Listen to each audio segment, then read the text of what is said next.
कभी जेल में, कभी मुकदमात में, इन लोगों ने मुझे आपसे कितना दूर कर दिया। डॉलर 104 रुपए पे हमने बांध के रखा हुआ था, आज डॉलर ही कंट्रोल में नहीं आता। घी सस्ता था, चीनी 50 रुपए किलो थी, कोई महंगाई नहीं थी। इन जालिमों ने पाकिस्तान का सत्यानाश किया। कोई नया पाकिस्तान बनाया? कोई तब्दीली आई?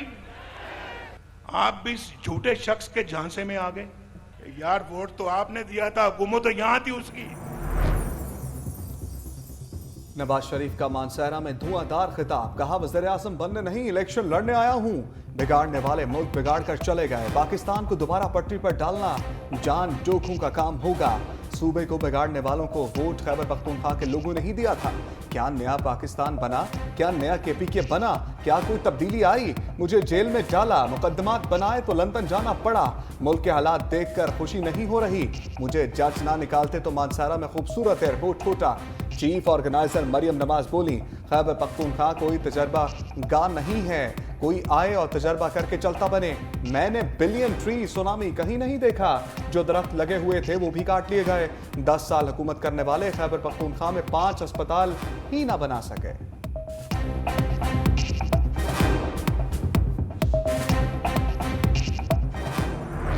आपने जाती दुश्मनी का सियासत नहीं करना।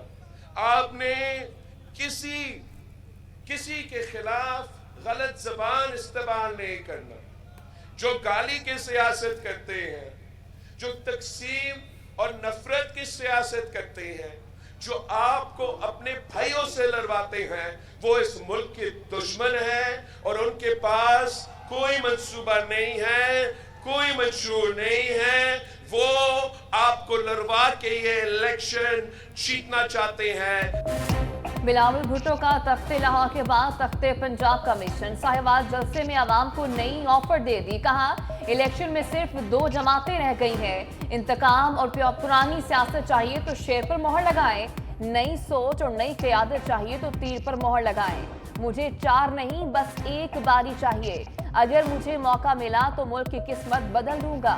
बेनजीर मजदूर कार्ड से आवाम को रिलीफ देंगे, अपने मंशूर की ताकत पर इलेक्शन जीतना चाहता हूं।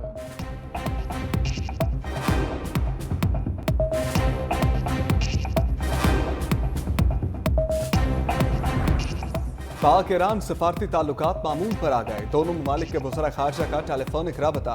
दोनों सफीरों को 26 जनवरी से ओहदों पर वापस भेजने पर इत्तफाक। तर्जमान दफ्तर खारजा के मुताबिक ईरानी वज़ीर खारजा 29 जनवरी को पाकिस्तान का दौरा करेंगे। हुसैन अमीर अब्दुल हयान निगरान वज़ीर खारजा जलील अब्बास चलानी की दावत पर पाकिस्तान आएंगे।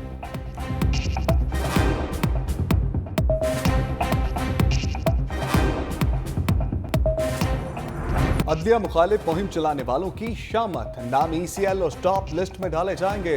हुकूमत ने 500 से ज्यादा अकाउंट्स की निशानदही कर ली। सोशल मीडिया अकाउंट्स को PTA के जरिए ब्लॉक भी किया जाएगा। निगरान वज़ीर इत्तलात मुर्तज़ा सोलंकी ने खबरदार किया। FIA और PTA हुकाम के हमरा न्यूज़ कॉन्फ्रेंस, कहा अदलिया और जजेस के खिलाफ खलीज और घटिया मुहिम चलाई गई। FIA अहदेदार ने कहा किसी को मुल्की सलामती पर दाव पर लगाने की इजाजत नहीं देंगे। बहुत से अकाउंट्स को मॉनिटर कर रहे हैं। PTA हुकाम ने कहा सोशल मीडिया से मुताल्लिक अवाम में आगाही बहुत जरूरी है। कुछ लोगों को पता ही नहीं होता और वो बगैर तस्दीक की मालूमात को आगे बढ़ा रहे होते हैं।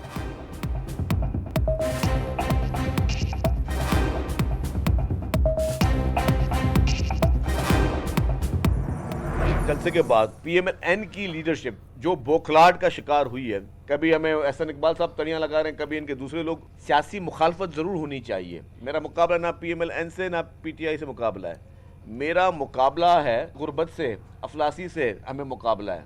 हर मुश्किल वक्त में मुल्क के जितने भी इशूज़ हैं, चेयरमैन बिलावल भुट्टो ज़रदारी साहब मुल्क का साथ दिया है। इदारों के खिलाफ कोई हज़ारासाई नहीं की, इदारों के खिलाफ कोई मुहिमें नहीं चलाई हैं। जब PMLN पे तकलीफ आती है, अपने मुखालफिन के साथ इंतकाम का रवैया रखा। नून लीग कल के जलसे के बाद बुखलाहट का शिकार हो गई। ये अब पीपल्स पार्टी को धमकियां दे रहे हैं। बिलावल भुट्टो की लड़ाई नून लीग या PTI से नहीं, गुर्बत और मौशी चैलेंजेस से है। रहनुमा पीपल्स पार्टी शर्जील मेमन कहते हैं नून लीग ने मुश्किल वक्त में मुखालफिन और इदारों के खिलाफ इंतकाम का रवैया रखा। पीपल्स पार्टी ने मुश्किल हालात में भी मुल्क के खिलाफ कोई मुहिम नहीं चलाई। सिंध में शौक से इत्तेहाद बनाए, 8 फरवरी को नताइज मिल जाएंगे। जिन पर एहसान किया उन्होंने पीपल्स पार्टी की पीठ में छुरा घोंपा।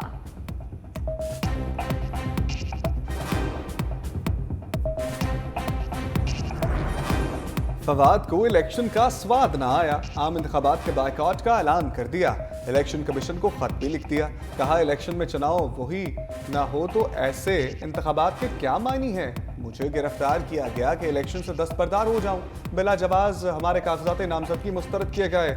इन हालात में मेरा ग्रुप इंतखाबात का मुकम्मल बायकॉट का ऐलान करता है।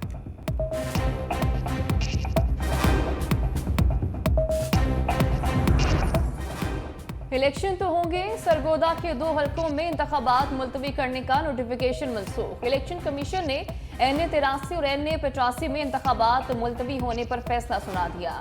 DRO सरगोदा ने कहा इंक्वायरी में साबित हुआ सादिक अली का इंतकाल 2 जनवरी को हुआ। Chief election commissioner Sikandar Sultan Raja ने इस्तफसार किया कि इंतखाबात मुलतवी करने से पहले रिटर्निंग अफसर ने इंक्वायरी क्यों नहीं की। दोनों हलकों में इंतखाबात होंगे, इंतखाबी अमल जारी रखा जाए।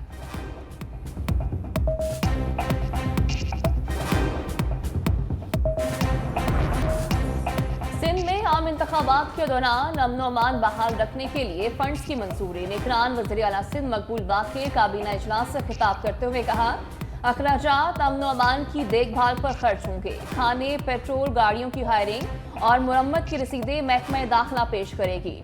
सिंध काबीना ने अबियाना को बढ़ाने के हवाले से एक कमेटी कायम कर दी। सिंध काबीना की महकमा खजाना को फंड्स जारी करने की हिदायत।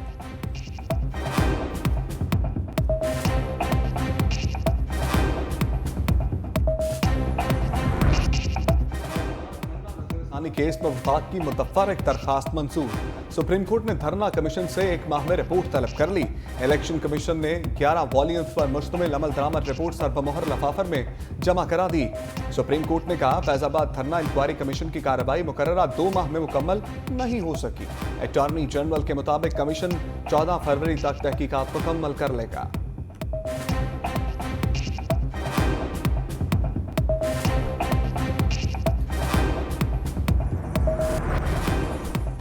पहला रोजा कब होगा, माहिरीन फल्कियात ने तारीख बता दी। कहा यकम रमजान मुबारक 11 मार्च बरोज पीर को होने का कभी इम्कान है।